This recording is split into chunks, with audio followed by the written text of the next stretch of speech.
பேரும் அல்லும்படி 6 முதல் 60% வரை ஆடி தள்ளுபடியுடன் சூப்பர் சரவணா ஸ்டோர்ஸ், சென்னை, மதுரை, கோவை. அதாவது ஆட்சி மாறியும் காட்சி மாறல, ஆட்சி மாறியும் காட்சி மாறல.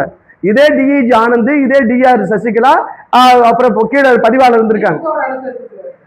திமுகவுக்கு நான் சொல்றேன்னா கள்ள உறவு இருக்கும்.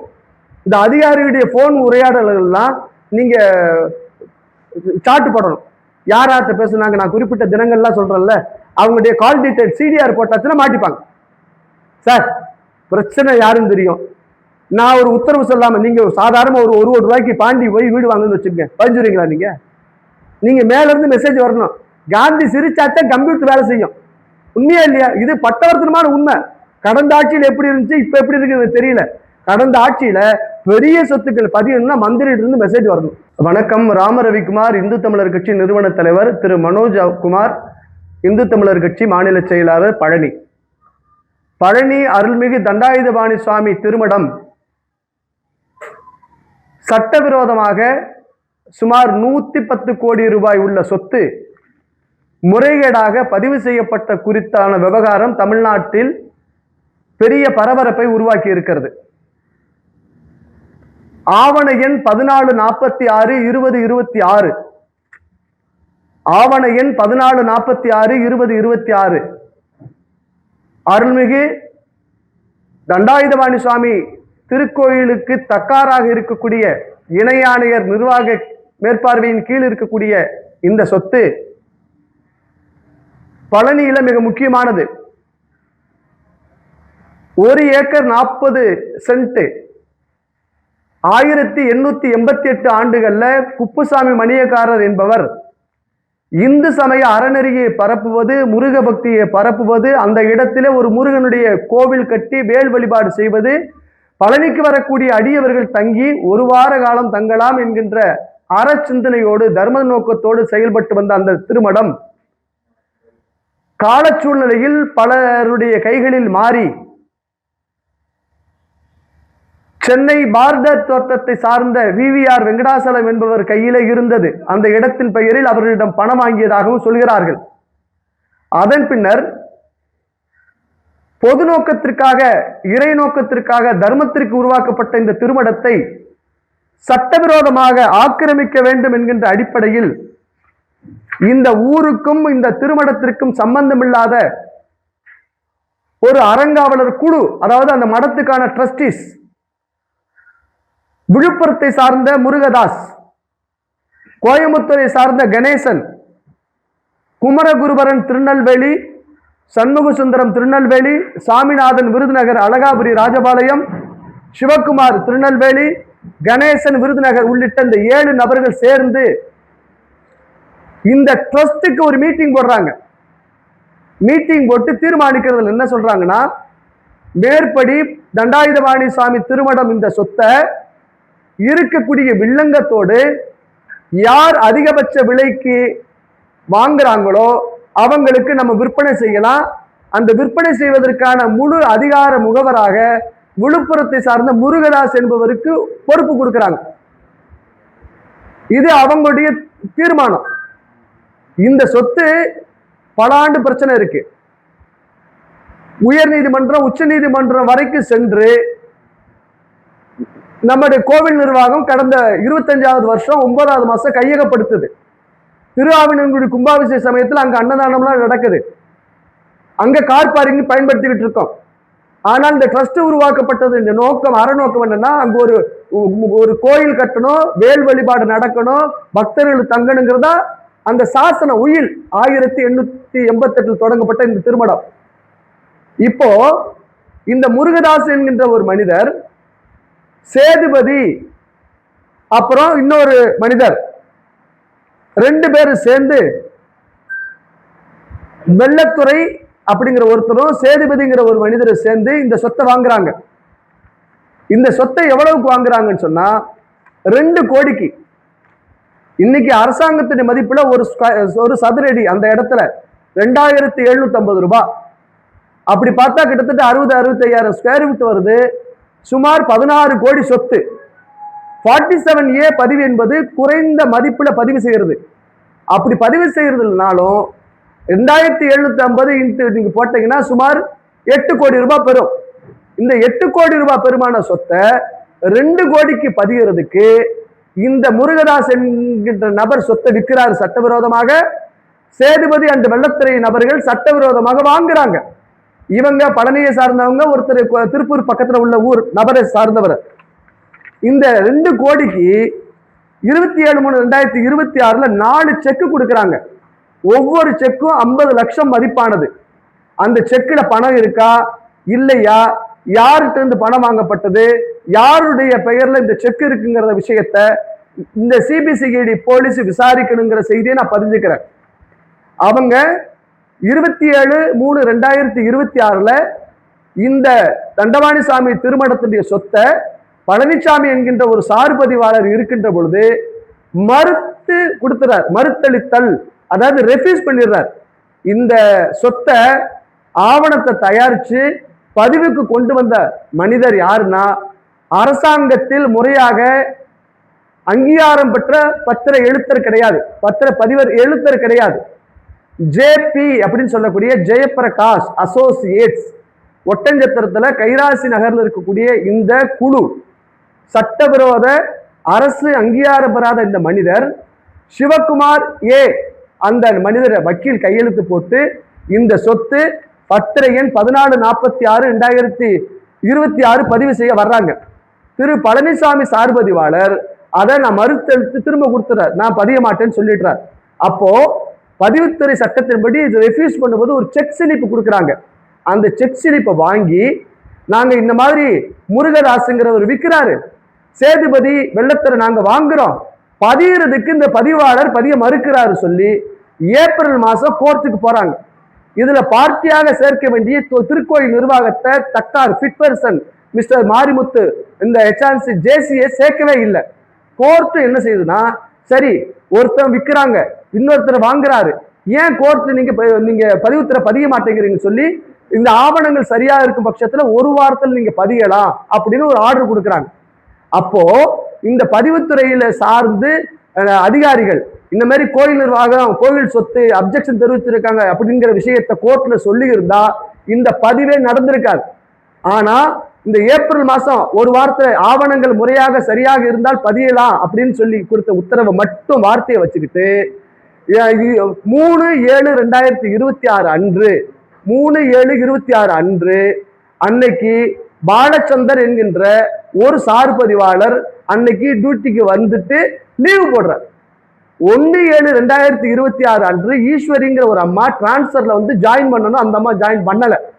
3/7/2026 பாலச்சந்தர் அப்படிங்கிற சார்பதிவாளர் விடுப்பில் போன காரணத்தினால அன்னைக்கு வெள்ளிக்கிழமை சனி ஞாயிறு 3ஆம் தேதி லீவ் போடுறாரு, 4/5 சனி ஞாயிறு, 6ஆம் தேதி மிஸ்டர் ஜான்சன்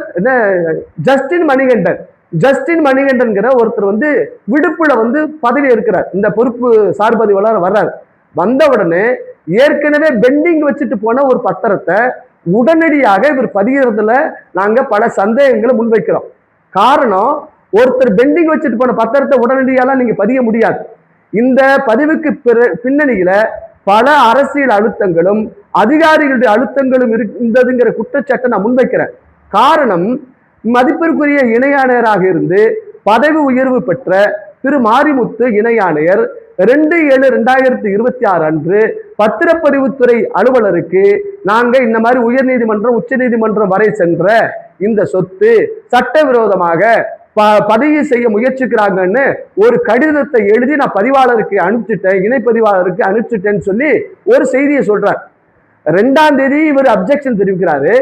3ஆம் தேதி இந்த அப்ஜெக்ஷன் இருக்கின்ற பொழுதும் பதிவு செய்யப்படுவதற்குரிய அந்த அதிகாரியுடைய கவனத்துக்கு போனதா இல்லையா? மிஸ்டர் அந்த பாலச்சந்தருங்கிற அதிகாரி இன்னைக்கு சத்திரப்பட்டியில பதிவாளராக இருக்கிறார். அவரை இந்த வழக்குல ஏன் லீவு போட்டங்கிற விசாரணை வளையத்துக்குள்ள கொண்டு வந்தால் பல உண்மைகள் வெளியில வரும். 2ஆம் தேதி இவர் வந்து அப்ஜெக்ஷன் 2/7/26 பதிவுத்துறைக்கு அப்ஜெக்ஷன் தெரிவிச்சுட்டு 3ஆம் தேதி பதிவு நடந்துங்கிற விஷயம் அவருக்கு தெரிஞ்சதா தெரியலையா மாரிமுத்துக்கு தெரியாது. 4ஆம் தேதி சென்னையில நடந்த கூட்டத்துக்கு போயிட்டார். 4ஆம் தேதி சென்னையில நடந்த கமிஷனர் உள்ளிட்ட அமைச்சரோட கூட்டத்துக்கு போயிட்டார்.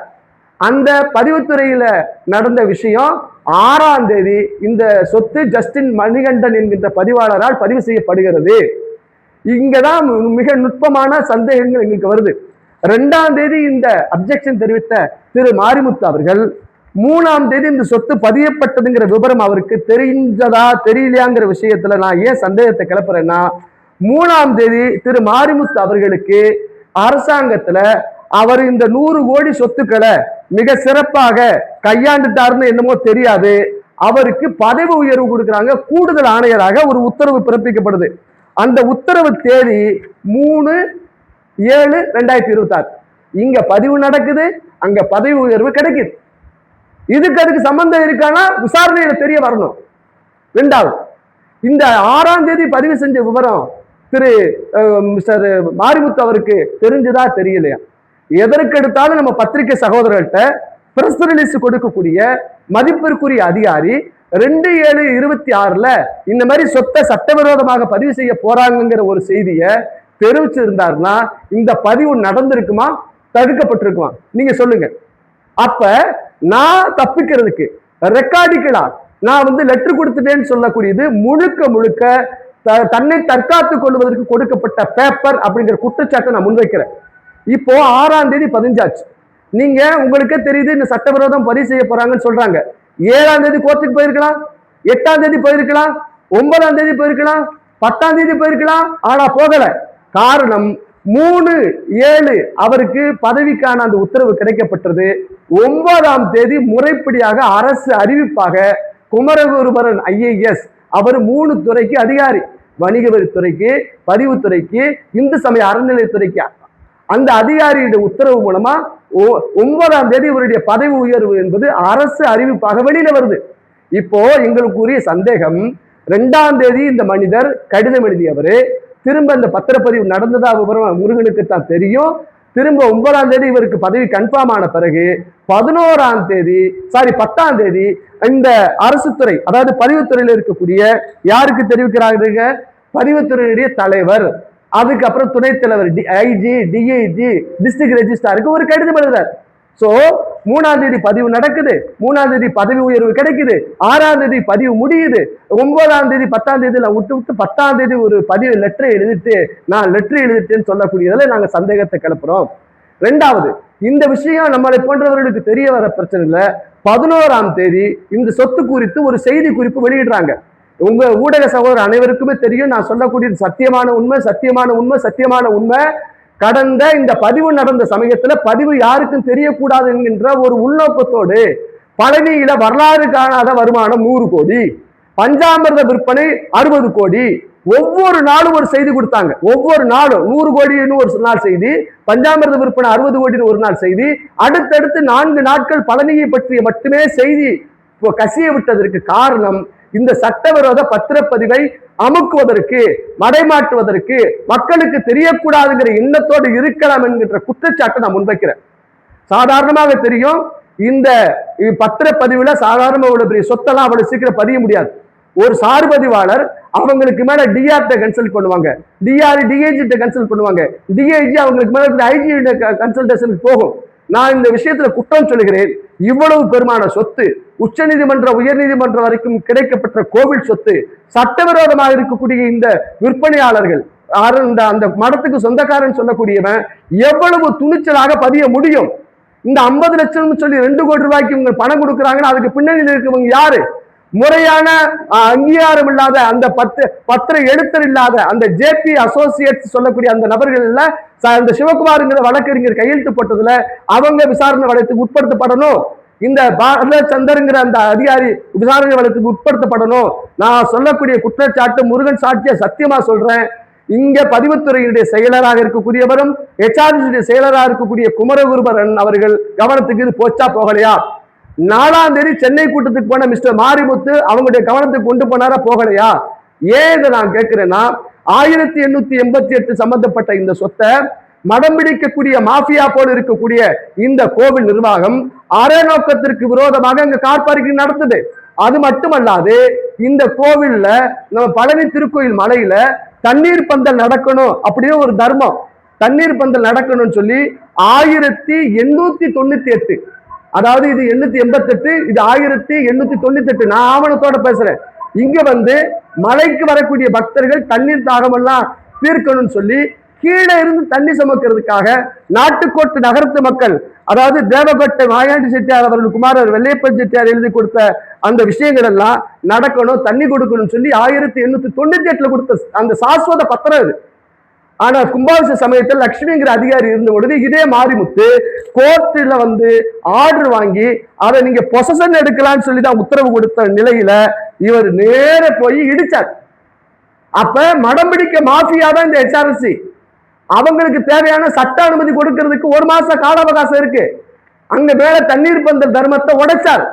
இவ்வளவு முற்படக்கூடிய இந்த மனிதர் ஏன் இந்த கோவில் திருக்கோயிலுக்கு சொந்தமான நீங்க ஃபிட் பர்சனா இருக்கக்கூடிய இந்த மடத்துடைய சொத்துக்களை காப்பாத்துறதுக்கு லெட்டர் மட்டும் போட்டுட்டு கிளரிக்கல் ஒர்க் மட்டும் பண்ணிட்டு நீங்க பண்ணி அமைதியா இருந்ததுல பின்னணியை நாங்க சந்தேகிக்கிறோம். நான் மாண்புமிகு அமைச்சர் திரு ரமேஷ் அவர்கள், என் அன்பிற்கினிய சகோதரர், அவர் மீது இந்த அரசாங்கம் நல்லாட்சி தருகிறோம் சொன்ன சூழல்ல இவ்வளவு பெரிய சட்டவிரோத இந்த பதிவு நடந்த சமயத்துல அமைச்சர் திரு ரமேஷ் அவருடைய உறவினர்கள் தான் இந்த சொத்தை வாங்கினார்கள் என்கின்ற ஒரு கருத்து திரிபை வெளியில கசிய விட்டதுக்கு, பிரச்சாரம் செய்ததுக்கு, அவதூறு பரப்பதற்கு பின்னணியில திமுகவுடைய ஐடி விங் செயல்படுது. திரு விஜய் அவர்கள் நல்லாட்சி தருகிறேன், ஊழலற்ற ஆட்சி தருகிறேங்கிற விஷயத்துல நான் உடன்படுகிறேன். ஆனால் திரு அமைச்சர் திரு ரமேஷ் அவர்களும் பத்திரப்பதிவுத்துறை அமைச்சர் திரு லோகேஷ் தமிழ்ச்செல்வன் அவர்களும் 2 தினங்களுக்கு முன்பு தலைமைச் செயலகத்தில் செய்தியாளர்கள் சந்தித்தார்கள். தவறு நடந்ததை ஒத்துக்கொள்கிறோம், அமைச்சர் லோகேஷ் ஐயாவுடைய வார்த்தை. இவர் திரு ரமேஷ் அவர்கள் சொன்ன வார்த்தை, அவர் நாங்க இந்த சொத்தை காப்பாத்துறதுக்கு நாங்க இவ்வளவு லெட்டர் போட்டிருக்கிறோம் சொல்லி அமைச்சர் சொன்னார். நான் திரு அமைச்சர் திரு ரமேஷ் அவர்களுக்கு அன்பான வேண்டுகோள் முன்வைக்கிறேன். அதிகாரிகள் திரு ஜேசி மாரிமுத்து, திரு குமரகுருபரன் IAS அவர்கள் எழுதி கொடுத்த விஷயத்தை நீங்கள் தீர ஆய்வு செய்திருக்க வேண்டும். இந்த தூய ஆட்சி நடக்க வேண்டும் என்கின்ற எண்ணத்தில் இருக்கக்கூடிய இந்த அரசாங்கத்திற்கு கெட்ட பெயர் உருவாக்க வேண்டும் என்று சொல்லி உங்கள் உடனே இருந்து கொண்டு உங்களுக்கு விரோதமாக, இந்த அரசுக்கு விரோதமாக கெட்ட உள்நோக்கத்தோடு செயல்படக்கூடிய திரு குமரகுருபரன் IAS, திரு மாரிமுத்து அவர்களுடைய தவறான வழிகாட்டுதலால் நீங்கள் பேசி இருக்கிறீர்கள் என்கின்ற குற்றச்சாட்டை நான் உங்களுக்கு முன்வைக்கிறேன். என்னுடைய வார்த்தை சத்தியமான வார்த்தை. திரு அமைச்சர் ரமேஷ் அவர்களே, நீங்கள் சட்டமன்றத்தில் பேசுகின்ற பொழுது சட்டவிரோதமாக இந்த கோவிலுடைய வருமானத்தை எடுத்து வணிக வளாகம், கல்யாண மண்டபங்கள் கட்டக்கூடாது என்கின்ற விஷயத்தில் 246 கோடி ரூபாய்க்கான அந்த உத்தரவை நீங்கள் அந்த ஆணையை திரும்ப பெற்ற பொழுது முன்னாள் அமைச்சராக இருந்த சேகர்பாபு அவர்களை நீங்கள் சொல்லிய உடனேயே சேகர்பாபு சொன்ன வார்த்தை, இந்த உத்தரவுகளை போட்டதும் இந்த உத்தரவை திரும்ப பெறுவதற்கான உத்தரவு ஆணை பிறப்பிப்பதும் ஒரே நபர் என்ற வார்த்தையை சொன்னார். அது இந்த நபர் யாருன்னா திரு குமரகுருபரன் IAS தான். அதனால திரு குமரகுருபரன் IAS இந்த துறைக்கு செயலராக இருக்கின்ற வரை இந்த அரசுக்கு கெட்ட பெயரே உருவாகும். சொப்னா IAS ஒருத்தங்களை செக்ரட்டரியா போட்டாங்க. உடனே வீரமணி சொன்னார், இந்த இந்து சமய அறநிலையத்துறைக்கு ஒரு பிராமணரை கொண்டு இந்த துறையை கையகப்படுத்துறீங்க. ஏன் இதே குற்றச்சாட்டை திரு அமைச்சர் ரமேஷ் மேலேயே வீரமணி சொன்னார். சொப்னா IAS என்கின்றவங்க நேர்மையானவங்க, இந்த துறையில் நடந்த ஊழல்களை வெளிக்கொண்டு வந்துருவாங்கிற அச்சத்தின் வெளிப்பாடாக ஒரு சில இந்து சமய அறநிலையத்துறை அதிகாரிகளுடைய தூண்டுதலால அந்த அம்மா பதவிக்கு 3-4 நாட்கள்ல மாற்றப்பட்டாங்க. இப்ப திரு குமரகுருபரன் IAS தான் இந்த 3 துறைக்குமே நான் செயலர்னு சொல்லிட்டேன். நான் சொல்லக்கூடியது சத்தியமான வார்த்தை. இந்த பாருங்க, திரு மாரிமுத்துக்கு என்னைக்கு பதவி உயர்வு கிடைக்குது? 3/7. அவர் பதவி உறுதிப்பாடு 9/7. அப்ப அவருடைய பதவியை கன்ஃபார்ம் பண்ணிட்டு தான் இந்த லெட்டர் எல்லாம் கொடுக்கிறார் மாரிமுத்து. அதனால திரு அமைச்சர் ரமேஷ் அவர்கள் இந்த விஷயத்துல அதிகாரிகள் சொன்னாலும் நீங்கள் தீர ஆராய வேண்டும் என்கின்ற உறுதிப்பாட்டை நான் உங்கள்கிட்ட வேண்டுகோளா நான் முன்வைக்கிறேன். இங்க நீங்க வந்தீங்க, மக்களுக்கு தரிசனத்துக்கெல்லாம் நின்னீங்க, அதெல்லாம் நான் வரவேற்கிறேன். ஆனால் மேலும் இந்த திருக்கோயில்ல பல நல்லது செய்ய வேண்டியிருக்கு. இந்த கிரிவீதியை முழுக்க அடைச்சிருக்கிறாங்க. கோர்ட்டு கொடுத்தது, நீதிமன்றம் உத்தரவு என்னன்னா ஆக்கிரமிப்புகளை அகற்ற வேண்டும், வணிக நோக்கத்தோடு எதுவும் செயல்படக்கூடாது, அப்படித்தான் இருக்கணும். ஆனால் இந்த மக்களுடைய வழித்தடங்களை நீங்க அடைக்கிறதுக்கு உங்களுக்கு இடம் இல்லை. இது 1963 நம்முடைய தீர்மானமும் இருக்கு. அது தவிர்த்து கோர்ட்ல இதை அடைக்கணும்னு சொல்லவே இல்லை. அதனால இந்த அடைக்கப்பட்ட வழித்தடங்களை திறக்க வேண்டும். கிரிவல பாதை இந்த மலை முழுக்க ஏதோ முள்வேலி முகாம் மாதிரி இருக்கு. அப்படி இருக்கக்கூடாது. மக்களுக்கும் கோவிலுக்குமான உறவுகளை நீங்க அந்நியப்படுத்தாதீங்க. சரி, வணிகம் கூடாதுன்னு சொன்னீங்க. நீங்க ஹோட்டல் நடத்துறீங்க, பஞ்சாமிர்த கடை நடத்துறீங்க, இதே தனிநபர்கள் செய்து அது வணிகம் தானே. அதனால மக்களுடைய விஷயத்தில் நீங்கள் தயவோடு இந்த விஷயத்தை நீங்க கன்சிடர் பண்ணணுங்கிற வேண்டுகோளை நான் முன் வச்சுக்கிறேன். மூணாவது, திரு மாரிமுத்து அவர்கள் பதவி உயர்வு பெற்ற உடனே அவர் செய்த அளப்பரிய சாதனை எல்லாம் சொல்லி பெரிய விளம்பர பலகைகள் வச்சிருக்கிறாங்க. திரு மாரிமுத்து அவர்கள் ஒரு சாதனையும் செய்யவில்லை. இந்த ஆக்கிரமிப்பு எடுக்கப்பட்டதற்கு நீதிமன்ற உத்தரவு. நான் மாரிமுத்து என்னுடைய இனிய நண்பர் தான். அதே நேரத்தில் அவர் செய்த தவறுகளை நான் சுட்டிக்காட்ட வேண்டிய பொறுப்பு ஒரு முருக பக்தனான எனக்கு இருக்கு. ஏன்னா கோயில் பணத்தை சட்டவிரோதமாக ஆண்டிவட்டியில கல்யாண மண்டபம் கட்டுறதுக்கும், கன்னிமந்தியத்துல கல்யாண மண்டபம் கட்டுறதுக்கும், அப்புறம் உத்தமவாதத்துல கட்டுறதுக்கு முயற்சித்த போது அதை எதிர்த்து வழக்கு தொடுத்தவன் நானு. அப்ப கோர்ட்டில் சொல்றாங்க ராம ரவிக்குமாருக்கு அந்த ஊருக்கு சம்பந்தம் இல்லைன்னு சொன்ன பொழுது பக்தராக இருக்கக்கூடிய யார் வேண்டுமானால் வழக்கு தொடுக்கலான்னு மாண்புமிகு நீதியரசர் எஸ்.எம். சுப்பிரமணியம் ஐயா சொன்னாங்க. இப்ப திரு மாரிமுத்து அவர்கள் நல்ல மனிதராக இருந்தா என்ன செய்யணும்? இப்ப செல்போன் பேசக்கூடாதுன்னு எங்களை குற்றம் சொல்றாரு. எங்களை மீன்ஸ் பக்தர்களுக்கு தடை, ரைட்? இப்போ பக்தர்களுக்கு செல்போன் தடை விதிக்கிறதுக்கு இந்த உத்தரவு போடக்கூடிய இந்த நிர்வாகம் அதிகாரிகள் கையில் செல்போன் இருக்கா இல்லையா? அர்ச்சகர்கள் கைகளில் செல்போன் இருக்கா இல்லையா? அங்கே வேலை செய்யக்கூடிய அந்த தனியார் செக்யூரிட்டி, தனியார் பாதுகாவலர் கையில செல்போன் இருக்கா இல்லையா? ஏன் செல்போனை தடுத்தாங்கன்னு சொன்னா, மேல நடக்கக்கூடிய அநியாயங்களை யாராவது உங்களை போல எங்களை போல இருக்கிற ஒவ்வொரு மனிதனும் பத்திரிகையாளர் போல செயல்பட்டுருவாங்கிற அச்சத்தின் வெளிப்பாடு. நான் செல்போன் கொண்டுட்டு போய் அங்க மேல சாமி கும்பிடணுங்கிற விஷயத்தை நான் ஏத்துக்கல. செல்போன் நான் கொண்டு போகல. அதற்கு நீங்க மாற்றா என்ன செய்யணும்னு சொன்னா, மேல படக்கடை இருக்கு, பஞ்சாமிரத கடை இருக்கு, ஆபீஸ் நிர்வாகம் இருக்கு. அந்த போட்டோ எடுக்கிறதுக்குன்னு சொல்லி ஒரு தனியாருக்கு டெண்டர் விட்டு அவனுக்கான கால அவகாசம் முடிஞ்சும் அந்த தனியார் போட்டோ எடுத்து வசூல் செய்யக்கூடிய வேலைக்கு தான் நீங்க எங்களை தடை விதிக்கிறீங்க. அதற்கு மாற்றாக மலைக்கோயில்ல செல்போன் டெபாசிட் கவுண்டர், இந்த கைபேசி வைப்பகத்தை ஒண்ணு வச்சா குறைஞ்சு போயிருப்பீங்களா? இடம் இல்லைன்னு போய் சொல்றாரு நிர்வாகம். யாரு? இதே மாரிமுத்து எனக்கு தெரிவிச்சிருக்கிறார். இன்னொன்னு, நம்முடைய பத்திரிகையாளர் சகோதரர்கள் ஒரு சில பேர் குற்றங்களை அவங்க கவனத்துக்கு கொண்டு வந்து அவங்க மேல புகார் தெரிவிக்கிறீங்க. என்னுடைய கேள்வி, குற்றம் சொல்லுபவன் உங்களுக்கு நண்பனாக நீங்க பாருங்க. பத்திரிகையாளர் தப்பா போட்டுட்டாரு, ஒரு செய்தி நிறுவனம் தவறாக சொல்லிடுச்சுன்னு உடனடியாக புகார் தெரிவிக்கக்கூடிய திரு மாரிமுத்து நிர்வாகம், அரசு நிர்வாகம் தான், மாரிமுத்து நிர்வாகம் கிடையாது. ஏன் இந்த 2/7/2026 இப்படி தடை கொடுத்திருக்கேன்னு ஒரு பிரஸ் ரிலீஸ் விட்டுருந்தா இந்த பதிவு நடந்திருக்குமா? சரி, இதுல ஜஸ்டின் மணிகண்டன் மட்டும் குற்றவாளி அல்ல. ஜஸ்டின் மணிகண்டனுக்கு முன்பு இருந்த அந்த பாலச்சந்தர் அவரை விசாரிக்கணும். ஏன் இது வரைக்கும் இந்த வித்தவனும் வாங்கணும்னு கைது செய்யப்படல? அப்பதான் எனக்கு அழுத்தம் வருது. நேற்று இந்த டிஸ்ட்ரிக்ட் ரெஜிஸ்ட்ரார் சசிகலா சஸ்பெண்ட் செய்யப்பட்டிருக்கிறாங்க. இந்த ஆனந்தனுடைய போன் உரையாடலாம் பார்க்கணும். ஆட்சி மாறியும் காட்சி மாறலங்கிற குற்றச்சாட்டை நான் சொல்றேன். காரணம் என்னன்னா, 27/3/2026 இருந்ததும் இதே அதிகாரிகள், புதிய அரசு பதவியேற்ற பிறகும் இருக்கக்கூடிய அவர்கள் இதே அதிகாரிகள் தான். அதனால மாண்புமிகு பத்திரப்பதிவுத்துறை அமைச்சர் திரு லோகேஷ் தமிழ்ச்செல்வன் அவர்களும், இந்து சமய அறநிலையத்துறை அமைச்சர் திரு ரமேஷ் அவர்களும் இந்த செய்தியாளர் சந்திப்பில் சொல்லிய செய்திகளின் அடிப்படையில் இந்த வழக்கு செல்லுமையானால் இதுல முக்கியமான அதிகாரத்தில் இருப்பவர்கள் மாட்டுவார்கள் நிதர்சனமான உண்மை. இந்த துறையினுடைய செயலராக இருக்கக்கூடிய திரு குமரகுருபரன் IAS அவர்கள் இந்த துறையிலிருந்து மாற்றப்பட வேண்டும், அவரும் விசாரணை வளையத்துக்குள் உட்படுத்தப்பட வேண்டும் என்ற வேண்டுகோளை இந்த பத்திரிகையாளர் சந்திப்பு வாயிலாக நான் தெரிவிக்கிறேன். இந்த 110 கோடி ரூபாய் சொத்தை தூய ஆட்சி தருகிறேன் என்கின்ற அடிப்படையில் வந்த பதவியேற்ற திரு விஜய் ஐயாவுடைய அரசு உரிய விசாரணை செய்து குற்றவாளிகள் எந்த சக்தியாக இருந்தாலும் அவர்கள் மீது குற்றவியல் நடவடிக்கை எடுக்கணுங்கிற வேண்டுகோளை நான் முன்வச்சுக்கிறேன். இரண்டாவது, இந்த முத்தமிழ் முருகன் மாநாடுன்னு 2024 நடத்தினாங்க. இதே மாரிமுத்து இணையாளராக இருந்தார். அனைத்துலக முத்தமிழ் முருகன் மாநாட்டிற்கு இந்த பழனி திருக்கோவிலில் மிகப்பெரிய அளவில் பக்தர்கள் காணிக்க கொடுத்திருக்கிறாங்க, பெரிய பெரிய தொழிலதிபர்கள் கொடுத்திருக்கிறாங்க, அமைச்சருடைய நேரடி எல்லாம் அந்த நன்கொடை வாங்கி இருக்கிறாங்க.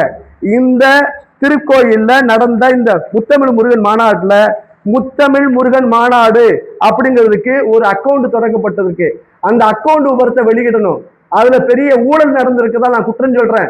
எவ்வளவு பணம் வந்துச்சு, மதசார்பற்ற அரசு இந்த முத்தமிழ் முருகன் மாநாட்டுக்கு எவ்வளவு டொனேஷன் கொடுத்துச்சு, உபயதாரர்கள் எவ்வளவு கொடுத்தாங்க, யாரு யாரு கான்ட்ராக்டரு, யாருக்கு பணம் கொடுத்தீங்க, பணம் வாங்கினீங்கிற விஷயத்த முழுமையாக விசாரணை செய்து ஒரு வெள்ளை அறிக்கை வெளியிடுவதற்குரிய விசாரணை கமிஷனை மாண்புமிகு அமைச்சர் மதிப்பிற்குரிய திரு ரமேஷ் ஐயா அவர்கள் அமைக்க வேண்டும் என்ற வேண்டுகோளை இந்த பத்திரிகையாளர் சந்திப்பு வாயிலாக நான் முன்வைக்கிறேன். இது போன்ற ஊழல்கள் நடக்கும் பட்சத்தில், சட்டவிரோதமாக நடக்கும் பட்சத்தில் நீதி விசாரணை மட்டுமல்ல, இந்த சிபிசிஐடி விசாரணையில எந்த விதமான அரசியல் அழுத்தங்களும் இல்லாமல் விசாரணை நடக்க வேண்டும் என்கின்ற செய்தியை நான் முன்வச்சுக்கிறேன். மூணாவது ஒரு செய்தியை நான் சொல்றேன். இந்து சமய அறநிலையத்துறை ஆணையராக IAS திரு வினய் அவர்கள் இருக்கிறார். இந்து சமய அறநிலையத்துறை சட்டம் என்ன சொல்லுதுன்னு சொன்னா, நீதிபதியாக ஜுடிஷியல் அத்தாரிட்டி ஒரு நீதிபதியை HRC கமிஷனரா நியமிக்கணுங்கிறதா இந்து சமய அறநிலையத்துறை சட்ட விதி. அந்த இந்து சமய அறநிலையத்துறைக்கு ஒரு நீதிபதி ஒருவரை ஆணையராக நியமனம் செய்தால் ஒரு ஜுடிஷியல் பவர், அவற்றை எந்த அரசியல் அழுத்தம் போகாது, பட்சபாதம் இல்லாம, ஒரு சார்பு நிலை இல்லாத, அரசியல் அழுத்தங்கள் இல்லாத ஒரு அருமையான பணி நடக்கும். HRNCக்கு இந்து சமய அறநிலையத்துறைக்கு ஒரு நீதிபதி ஒருவரை ஆணையராக நியமிக்க வேண்டும். இரண்டாவது, அதற்கு அப்புறம் இந்த துறையிலே பணி செய்து கன்ஃபர்டு அந்த பணி உயர்வு வரக்கூடிய மனிதர்களை நியமிக்கலாம். இது இரண்டாவது சட்டம். மூணாவது தான் சொல்லுது, இந்திய ஆட்சி பணியில் இருக்கக்கூடிய IAS இந்த துறைக்கு செக்ரட்டரியா நியமிக்கலாம், ஆணையரா நியமிக்கலாம்னு வருது. அதனால இந்து சமய அறநிலையத்துறைக்கு ஒரு நீதிபதியை நியமிக்க வேண்டும் என்ற வேண்டுகோளை அமைச்சர் திரு ரமேஷ் அவர்களுக்கு முன்வைக்கின்றேன். பழனி கோவிலில் நடந்த சட்டவிரோத இந்த பத்திரப்பதிவுக்கு சம்பந்தப்பட்ட நபர்கள் யாராக இருந்தாலும் அவர்கள் கைது செய்யப்பட வேண்டும். இந்த பதிவுக்கு காரணமான JP அசோசியேட்ஸ், ஜெயபிரகாஷ் உள்ளிட்ட சிவகுமார் வழக்கறிஞர் உள்ளிட்ட நபர்கள் விசாரணை வளையத்துக்கு உட்படுத்தப்பட வேண்டும். இந்த பத்திரத்தை, இந்த சொத்தை விற்ற நபர் வாங்கிய நபர்கள் சிறைப்படுத்தப்பட வேண்டும். பத்திரத்தினன்று லீவு போட்டுட்டு போன பாலச்சந்தர் விசாரணை வளையத்துக்கு உட்படுத்தப்பட வேண்டும். பத்திரப்பதிவுக்காக வந்த ஜஸ்டின் மணிகண்டன் உள்ளிட்ட மட்டும் குற்றவாளி அல்ல, அவருக்கு உடந்தையாக இருந்த Sasikala, district registrar, DIG Anand, துறையுடைய தலைவர்கள் அனைவருமே கூட்டு குற்றவாளிகளாக இந்த வழக்கில் சேர்க்கப்பட வேண்டும் என்ற செய்தியை இந்த தருணத்தில் முன்வைக்கின்றேன். இது சம்பந்தமான அனைத்து விஷயம் அரசு கனிவோடு கேட்க வேண்டும் என்ற வேண்டுகோளை மாண்புமிகு அமைச்சர் அவர்களுக்கும் பத்திரப்பதிவுத்துறை அமைச்சர் அவர்களுக்கும் தெரிவித்துக் கொள்கிறேன். நன்றி, வணக்கம். அவங்க BVR வெங்கடாசலம்னு போர்டெல்லாம் வச்சிருப்பாங்க, நீங்கள் நானும் பார்த்திருக்கேன். சென்னையில நம்ம காங்கிரஸ் ஆபீஸ் பக்கத்துல பார்டர் தோட்டம் இருக்கு.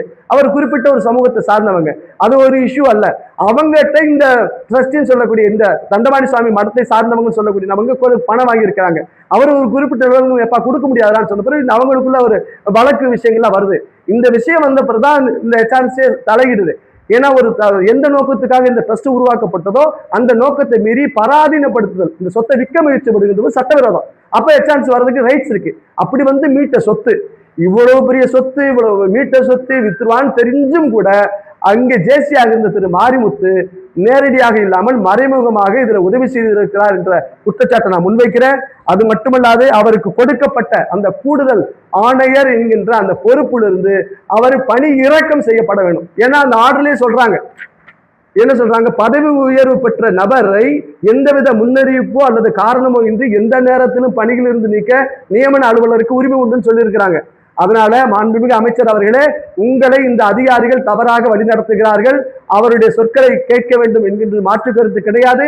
அதே நேரத்துல இந்த அதிகாரிகள் இந்த அரசுக்கும் அமைச்சருக்கும் அவப்பெயர் உருவாக்க முயற்சிக்கிறார்கள். இவர்களிடம் நீங்கள் எச்சரிக்கையாக இருக்க வேண்டும் என்ற வேண்டுகோளை பழனி ஆண்டவன் சாட்சியாக உங்களுக்கு முன்வைக்கிறேன். நன்றி, வணக்கம்.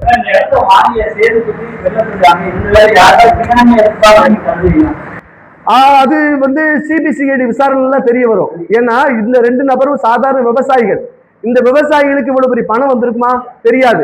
இவங்களுடைய பின்புலத்தை ஆராயணும். ஒண்ணு ஏதாவது அரசியல்வாதிக்கு பினாமியா இருக்கலாம், இல்லாத அரசு அதிகாரிகளுக்கு பினாமியா இருக்கலாம், இல்ல ஏற்கனவே இருக்கக்கூடிய அந்த VVR வெங்கடாசலம் அவங்களுக்கு பினாமியா இருக்கலாம். பினாமி யாரா இருந்தா என்ன சாமி, சட்டவிரோதமா வாங்கினவன், சட்டவிரோதமா வித்தவன், அவனுக்கு பின்னணி கூப்பிட்டு, ஏ சார் நேற்று ஜஸ்டின் மணிகண்டன் மேல FIR போடுறீங்க, கைது செய்ய உட்படுறீங்க, வித்தவனு வாங்கினீங்க ஏன் விட்டீங்க? ஏன் அறநிலையத்துறை அதிகாரிகளை விசாரணைக்கு உட்படுத்தல? இதுல JC மிஸ்டர் மாரிமுத்து மேல எந்த காழ்ப்புணர்வும் எனக்கு கிடையாது. எதற்கு எடுத்தாலும் அறிக்கை கொடுக்கக்கூடிய இந்த கோயில் நிர்வாகம் ஏன் கொடுக்கல?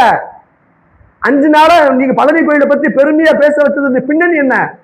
3ஆம் தேதி பதியுது, 3ஆம் தேதி பதவி உயர்வு, 6ஆம் தேதி பதியுது, உங்களுக்கு 9ஆம் தேதி கன்ஃபார்ம் ஆகுது. இதெல்லாம் என் சந்தேகத்தை கிளப்புறேன். இது நியாயம் இருக்கு? நான் சொல்லி இந்த விஷயத்தின் வழியாகத்தான் இந்த வழக்கு பயணிக்கும். அந்த பயணித்த பிறகு அது குற்றவாளி யாராக இருந்தாலும் மாண்புமிகு முதலமைச்சர் திரு விஜய் அவர்கள் எந்த விதமான தயவுதாட்சியம் இல்லாம அவங்களை தண்டிக்கணுங்கிற வேண்டுகோள் நான் முன் வச்சுக்கிறேன் ஐயா.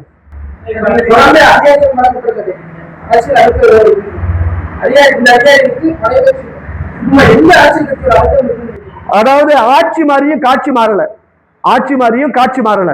இதே டிஇஜி ஆனந்த், இதே டிஆர் சசிகலா, அப்புறம் கீழே பதிவாளர் இருந்திருக்காங்க. திமுகவுக்கு நான் சொல்றேன்னா கள்ள உறவு இருக்கும். இந்த அதிகாரிகளுடைய போன் உரையாடல்கள்லாம் நீங்க சாட்டு படணும். யார் யார்கிட்ட பேசுனாங்க, நான் குறிப்பிட்ட தினங்கள்லாம் சொல்றேன்ல, அவங்களுடைய கால் டீடைல் சிடிஆர் போட்டாச்சுன்னா மாட்டிப்பாங்க. சார் பிரச்சனை யாருன்னு தெரியும், நான் ஒரு உத்தரவு சொல்லாம நீங்க சாதாரண ஒரு 1 கோடி ரூபாய்க்கு பாண்டி போய் வீடு வாங்கன்னு வச்சுக்கோங்க, பதிஞ்சுறீங்களா? நீங்க மேல இருந்து மெசேஜ் வரணும். காந்தி சிரிச்சாத்தான் கம்ப்யூட்டர் வேலை செய்யும். உண்மையா இல்லையா? இது பட்டவர்த்தனமான உண்மை. கடந்த ஆட்சியில் எப்படி இருந்துச்சு, இப்ப எப்படி இருக்குன்னு தெரியல. கடந்த ஆட்சியில பெரிய சொத்துக்கள் பதியணும்னா மந்திரிட்டு இருந்து மெசேஜ் வரணும். அப்படிதான் நடந்திருக்கு. இதுல அந்த பழனிசாமிங்கிற சாறு பதிவாளருக்கு நான் நன்றி சொல்லிக்கிறேன். ஏன்னா அந்த மனுஷன் அன்னைக்கு பார்த்து பதிஞ்சிருந்தா அவ்வளவு பிரச்சனை தெரியாது, மூடி மறைச்சிருப்பாங்க. அவர் ரெஃப்யூஸ் பண்ணதுனாலதான் காலதாமதம் ஆனாலும் கூட இந்த செய்தி வெளியா இருக்கு.